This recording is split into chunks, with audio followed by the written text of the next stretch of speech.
అప్పుడప్పుడు నాన్న కాళ్ళు మొక్కి కాకపడుతుంటాడు. నాయనా నేను సిటీకి పోయి జాబ్ చేద్దాం అనుకుంటానా.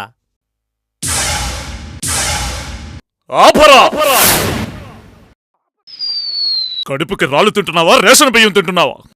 దర్జాగా కాలు మీద కాలేసుకుని కూర్చుని తినగా జాబు చేస్తానంట. జాబు దర్జాగా కూర్చొని తినేదానికి మందేమన్నా అంబానీ కుటుంబమా? అంబానీదేముందిరా, వ్యాపారం చేస్తాడు, అప్పులు చేస్తాడు, అధికార పార్టీతో దోస్తీ చేస్తాడు. కానీ మనదలా కాదు, బిందాస్ లైఫ్. నువ్వేదో కొంచెం తేడాగా కనపడుతున్నావే. ఏ పార్టీ అధికారంలోకి వచ్చినా మనల్ని పువ్వుల్లో పెట్టి చూసుకుంటుంది. కేంద్రంలో పువ్వు గుర్తు పార్టీనే గానీ రాష్ట్రంలో కాదుగా. నాకు పెన్షన్ నెలకి 2250 రూపాయల చొప్పున సంవత్సరానికి 27,000 వస్తుంది. మీ అన్నకి బావకి పెట్టుబడి సాయం కింద 25,000. పిల్లల స్కూల్కి వెళ్తున్నారుగా, అమ్మఒడి పథకం కింద మీ అక్కకి 15,000, మీ వదినకి 15,000.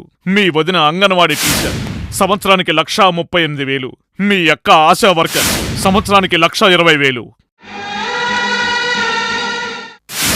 ఇక మీ బావ గ్రామ వాలంటీర్, సంవత్సరానికి 60,000.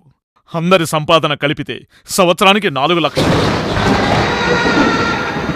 అంటే నెలకి 33,000 పైనే. పైగా ట్యాక్సులు కూడా కట్టాల్సిన పని లేదు. టాగూర్లో చిరంజీవి కూడా ఈ రేంజ్లో లెక్కలు చెప్పలా. చిరంజీవిదేముందరా, సినిమాలు చేసి సంపాదిస్తాడు. కానీ మనం దర్జాగా కూర్చుని సంపాదిస్తాం.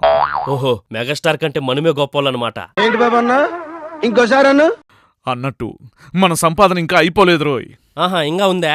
మన పొలానికి ఉచిత కరెంట్ ఇస్తారు. అవే వైర్లు ఇంటికి లాగితే కరెంటు బిల్లు ఉండదు. ఇంకా బియ్యం, ఉప్పు, పప్పు లాంటి నిత్యావసర వస్తువులు రేషన్ షాపులో ఇస్తారు. వీటికి తోడు సంక్రాంతి, రంజాన్, క్రిస్మస్ వంటి పండుగలకు ప్రత్యేక కానుకలు. అసలు రాజకీయ నాయకులు మనకి ఏ లోటు లేకుండా చూసుకుంటుంటే పిచ్చోళ్ళ జాబ్ అంటావేంట్రా? అసలు జాబ్ చేయడం ఎంత కష్టమో తెలుసా నీకు? వాళ్ళిచ్చే అరాకొరా జీతాలు, రెంటు, కరెంటు బిల్లు, నీ ఖర్చులు కూడా చాలవు. ఆఫీసుకి పోను 10 కిలోమీటర్లు, రాను 10 కిలోమీటర్లు, ట్రాఫిక్లో ఇబ్బంది పడాలి. దానికి తోడు పెట్రోల్కి డబ్బులు కావాలి. నీకా వంట రాదు, బయట కర్రీసు బాగోవు. ఒకవేళ నువ్వు వంట నేర్చుకుంటే బియ్యం, పప్పులు, ఉప్పులు పంపాలి. అదొక బొక్క. అదే ఇక్కడే ఖాళీగా ఉంటే ఏ బొక్క లేకుండా నిరుద్యోగ భృతి కింద సంవత్సరానికి 30,000 వస్తాయి. ఇంతొస్తాయా? అసలు ఐడియాలు ఎలా వస్తాయండి మీకు? ఇవన్నీ వదిలేసి నువ్వు జాబు కోసం సిటీకి వెళ్ళావనుకో, అవస్థలు పడాలి. జీతం చాలక అప్పులు చెయ్యాలి. ఆ అప్పులు తీర్చాలంటే నీ జీతం పెరగాలి. అది పెరుగుతుందో లేదో తెలీదు. కానీ ఇక్కడ అలా కాదు. ఏడాదికి ఒకసారి నా పెన్షన్ పెరుగుతుంది. 5 ఏళ్లకొకసారి అధికారం మారినప్పుడల్లా పథకాల డబ్బులు రెట్టింపవుతాయి. లక్షల్లో డబ్బులు, వాటిల్లో పెంపులు. ట్యాక్స్ కట్టాల్సిన పని లేదు. ఇప్పుడు చెప్పు, ఈ సుఖ జీవితాన్ని వదిలేసి సిటీకి వెళ్తావా? పోను నాయనా, పోను. నువ్వు నా కన్నులు తెరిపించినావు.